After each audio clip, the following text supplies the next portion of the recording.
I'm over here going, yeah! Hello everybody and welcome. We are two fun guys. I'm Josh. And I'm Jesus. No, I'm Kevin. Coming to you from the secret bug out bunker here in the wild and wonderful state of West Virginia. Yep.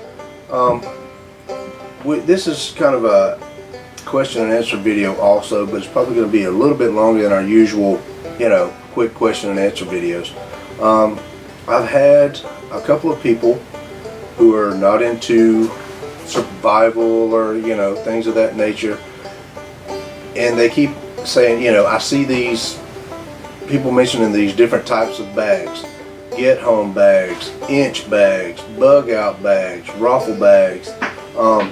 And they wanted to know what these are. So I'm going to start from like probably the smallest and work my way up. Progress.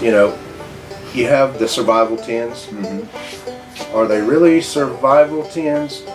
No. Anything that's going to fit in an Altoids tin, it may help extend, your ability to survive a little longer. Will it save your life? Maybe. If you're not, out there for months or weeks mm-hmm. or multiple days. But only certain things are going to fit in that tin. You're not going to fit shelter in there. Mm-hmm. If you do happen to fit a saw in there, it's not going to be a whole lot of saw, and you would probably have to be extra careful using it because, most of it's going to be like hacksaw blades, things like that. And those do break easily if you're not careful. The next step up is usually a get home bag. Yep. Tends to be a smaller bag. It's for, for getting you from wherever you're at back to your home. Yep. Unless you're a long haul truck driver, most people work about anywhere from 5 to 10 miles from home. Yeah. So, knowing that the average person can move about, if you're moving stealthily, about 3 miles a day. I know there's a lot of people, I can run, 3 miles in a few hours. Difference between walking on a road and trying to move stealthily. Yeah. So if you're 10 miles from home, it's going to take you about 3 days to get home if you're trying to do it stealthily. Yep.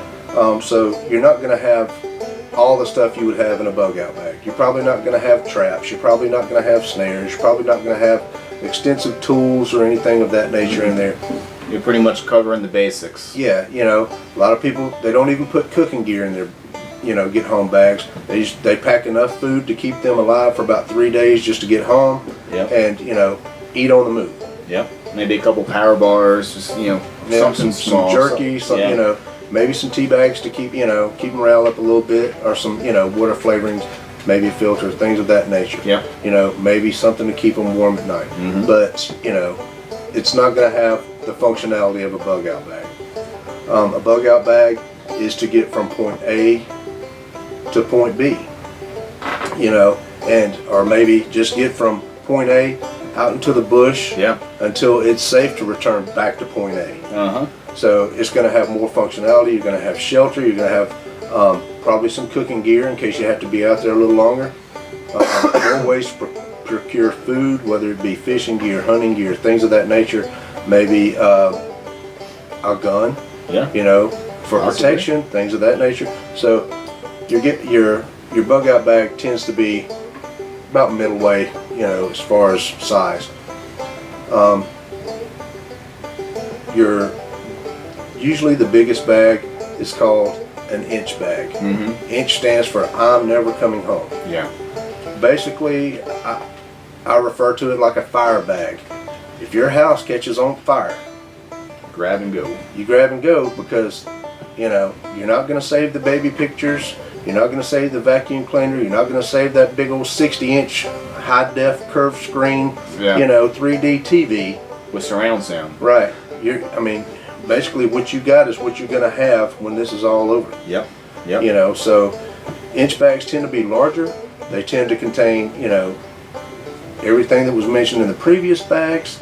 You're going to have, and on top of that, you're going to have finances in there, whether that be money, proof of deposits for banks, precious metals, trade items. Mm-hmm. Tend to have important papers or documents. Most of the time, people put those on small flash drives Yep. to protect them. A waterproof, nice solid password protected flash drive.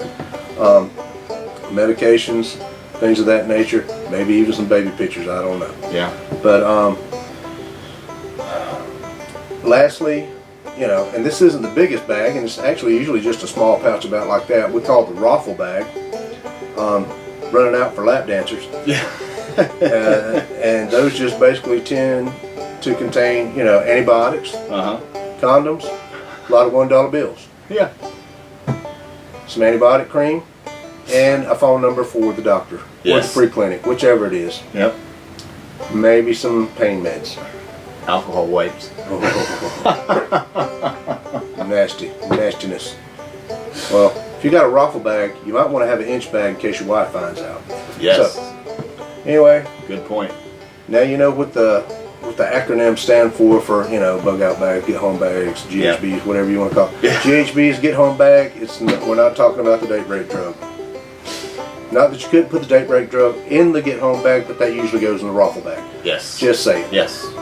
Plan ahead. Well, that's all I got for you. I hope this answered some of your questions. So stick with us and keep coming back. Subscribe to the YouTube channel. Friend us on Facebook. Click on Twitter, whatever it is. Big thumbs up to the men and women in uniform. And until next time, we'll catch y'all on the next one. Peace.